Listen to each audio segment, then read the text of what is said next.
নেক কার যদি হইয়া তখন মুর্দা দহন করার বাদে ফিরিস্তা আইবা, মুনকার নাকির ফিরিস্তা আইবা।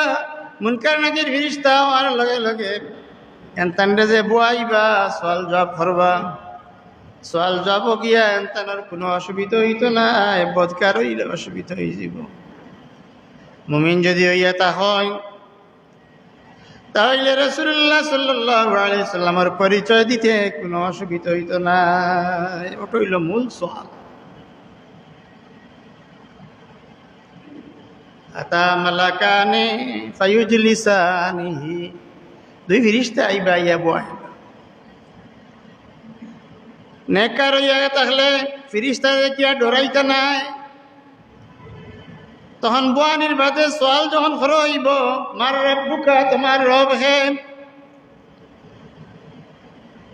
এই সময় নেককার হইলে ইমান দৌলতে ইমান লইয়া যদি কবর যাই, লগে লগে মুখ থেকে বাড়াইব রব্বি আল্লাহ, আমার রব আল্লাহ। এটা সব আমার। ওমা দিনুকা, তোমার দিন কিতা? বলে দিন ইয়াল ইসলাম, আমার দিন হইল ইসলাম। মা যাল্লাযী বুইসা ফীকুম, তোমাদের মধ্যে যে রাসূলরে দেওয়া হইছে, এই রাসূল সম্পর্কে তোমার মন্তব্য কি? যে রাসূল তোমার তার মধ্যে পাঠানো হয়েছিল, এন সম্পর্কে তোমার মন্তব্যটা কিতা, এন পরিচয়টা কিতা?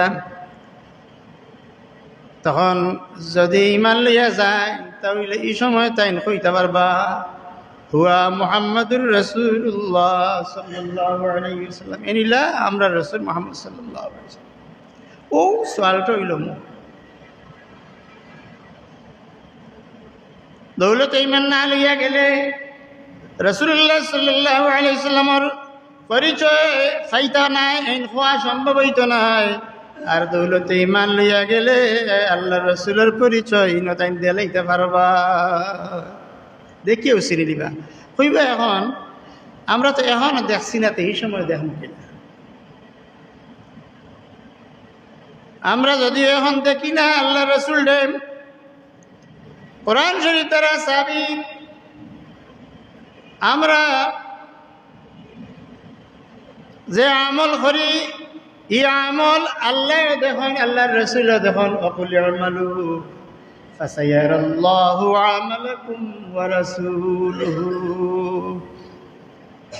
আল্লাহ এবং তার রসুলে তোমরা আমল দেখো।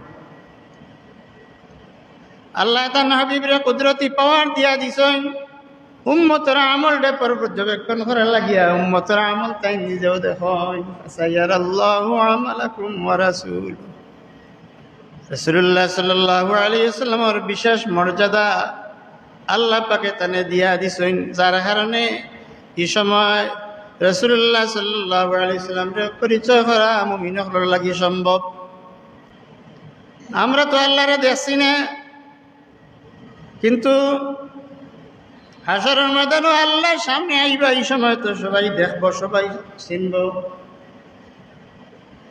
রাসূলুল্লাহ সাল্লাল্লাহু আলাইহি ওয়াসাল্লাম হাসরের ময়দানে সুপারিশ করবা তামাম উম্মতের লাগিয়া, এবং তান উম্মত তান সুপারিশের মাধ্যমে হিসাব নিকাশ আরম্ভ হইব।